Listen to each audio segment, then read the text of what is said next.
think that at the time we made this choice, which I think now is about 3 years ago, there were not that many suppliers in the market which has a competence level which we needed for a DAB network. DAB was still considered to be a little bit immature in the market.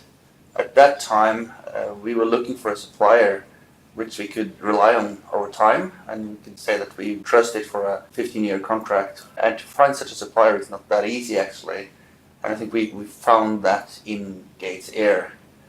We have quite heavy specifications for such a network. It's very high requirements for the SLA there, so downtime is basically not acceptable in such a network. So we need a reliable technical platform to support our needs, and we figured out we trusted GatesAir for that. And so far it seems that our choice was right.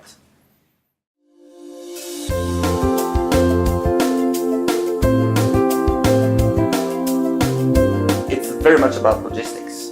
It's about accurate planning, which also means that shipment, delivery times, everything needs to flow. To deploy a network in Norway, which large parts of the country is inaccessible during winter time, you know that what you cannot have done before October, you cannot do it until April. So 10 days delay from the manufacturer means basically 6 months if you miss the time slot. To find a supplier which can manage actually to take on an order of this size, it's not given. So to have trust in your supplier, that when they sign the contract, commit to the roadmap, that they actually will deliver on time. And I'm really happy to say that this project was delivered on time, on cost, and on the required quality. So we're really happy for that.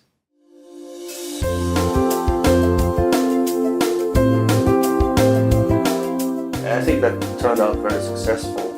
We didn't have many big bumps in the road. I think it's been important to establish that relationship between the companies. Also, yes, today the project is closed itself, but for us this is where the whole thing starts, really. Now we're going to do this in a 15-year operation, which also means we have to maintain a relationship to our key suppliers over that time. I think it's still 15 years and we can say, was it really successful? But so far we have trust that it will be a successful story, and we're looking forward to that relationship going on, and to hopefully in 15 years time look back and say we did the right thing.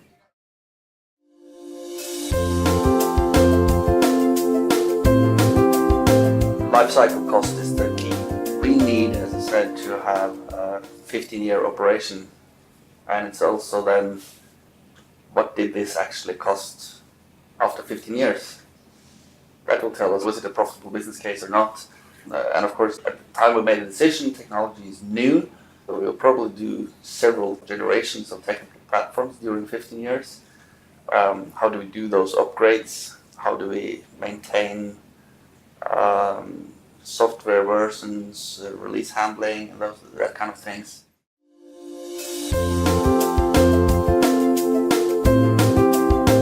I can speak directly to the organization and give them my view of the present and the future as a customer, and as the link which we are between you as a manufacturer of equipment and the broadcasters and the audience, to give our perspective on what we think will be the key to the future.